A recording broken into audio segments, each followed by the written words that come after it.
I have a sentence I want you to consider. It's this one. If it's impossible for the statement I exist to be false, then the statement I exist has to be true.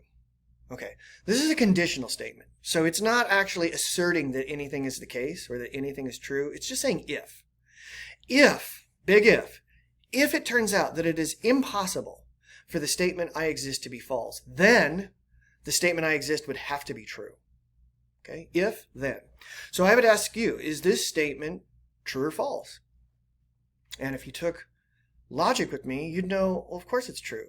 This statement has to be true. It's what we would call a tautology. There's no way for it to be false because every statement has a truth value. It's either true or false. It's never neither and it's never both, but it's always one. So if it's impossible for the statement I exist to be false, then by logical necessity, that statement would have to be true because it has to be one or the other. It can't be both. So if it's impossible for it to be false, it's got to be a true statement. Okay? So this is the first premise of Descartes' argument, right? And he thinks that he has discovered irrefutable evidence or justification for this statement being true as well. It is impossible for the statement I exist to be false. Therefore, according to the argument, the statement I exist has to be true.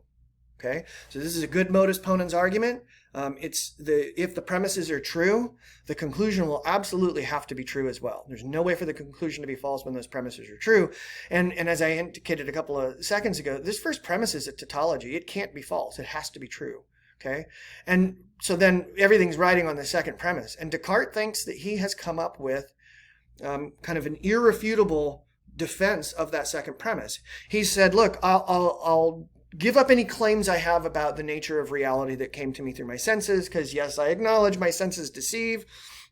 And I'll even give up the claim that I have a physical body with hands and feet and ears, because I know that I could be hallucinating, I could be dreaming, and the body that I think exists in reality is just a figment of my imagination. So I'll give up all the claims to knowledge that I have that come to me through my senses. I'll even give up claims that I have come to me mathematically, because I'm open to the possibility that I could be possessed by an evil demon who is messing with my thoughts and preventing me from doing things like adding 2 plus 3.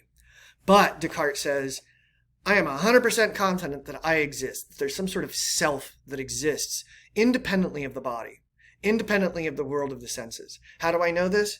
Because I know that I can doubt that I have a body, and that doesn't necessarily have any implications for whether or not I exist. Because I can, again, think about me in my dreams. Okay, I think I have a body in my dreams and I don't, but that doesn't have any bearing on whether or not I actually exist.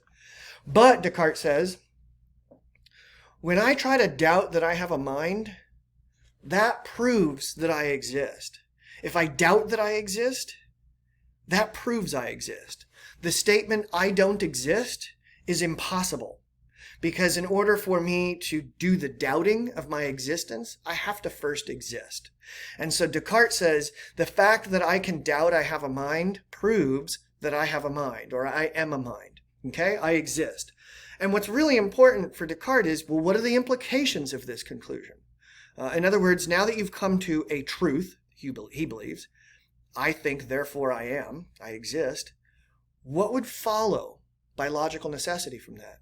And Descartes would say, well, one thing that would follow is that my essence, the fundamental me-ness, myself, is non-material.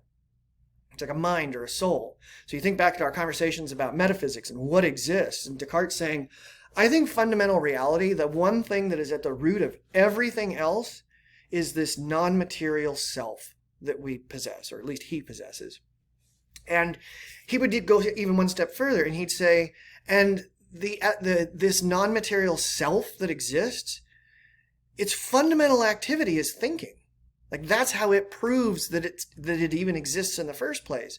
So thinking, doubting, wondering, these are the fundamental activities of this thing that is at the core of Descartes' reality. But of course, this isn't a lot of fun, right? He's essentially turned himself into Ludwig, the brain in the vat.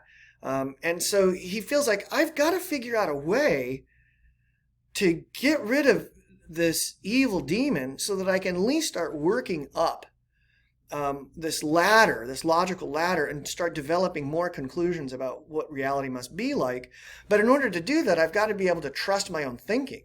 And if I can't disprove the evil demon taking possession of me, then I'll never really have 100% confidence in my thoughts beyond that I exist, potentially as a possessed thing.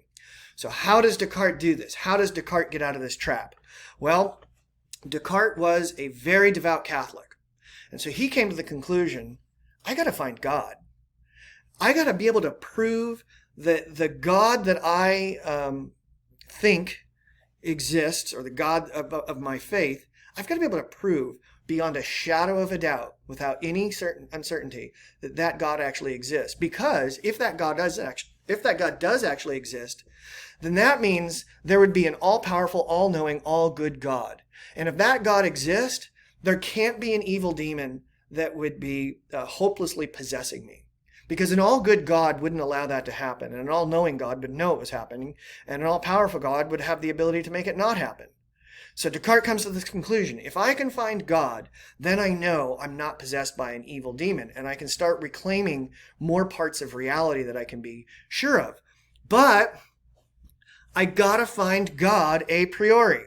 In other words, I can't trust any sense experiences that I have. I only know that I exist as a thinking thing, not as a sensing thing. So if I'm going to prove that God exists, I'm going to have to do it as a thinking, not sensing thing. So I've got to find God a priori. Got to find God by just using reason.